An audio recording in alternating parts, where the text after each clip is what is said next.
മാനസാന്തര കഥ പറയുന്നു. ഞാൻ യാത്ര ചെയ്ത് മധ്യാഹ്നത്തോടെ ദമാസ്കസിനടുത്തെത്തിയപ്പോൾ സ്വർഗത്തിൽ നിന്ന് ഒരു വലിയ തേജസ് എൻ്റെ ചുറ്റും പ്രകാശിച്ചു. ഞാൻ നിലത്ത് വീണു. ഒരു സ്വരം എന്നോട് ഇങ്ങനെ പറയുന്നത് കേട്ടു: സാവൂൾ, സാവൂൾ, നീ എന്നെ പീഡിപ്പിക്കുന്നത് എന്തുകൊണ്ട്? ഞാൻ ചോദിച്ചു: കർത്താവേ, നീ ആരാണ്? നീ പീഡിപ്പിക്കുന്ന നസറായനായ യേശുവാണ് ഞാൻ.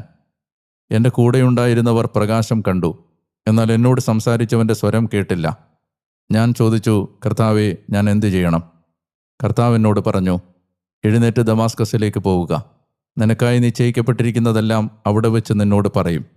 ആ പ്രകാശത്തിൻ്റെ തീക്ഷ്ണത കൊണ്ട് എനിക്കൊന്നും കാണാനാവാത്തതിനാൽ എൻ്റെ കൂടെയുണ്ടായിരുന്നവർ കൈക്ക് പിടിച്ച് എന്നെ നടത്തി.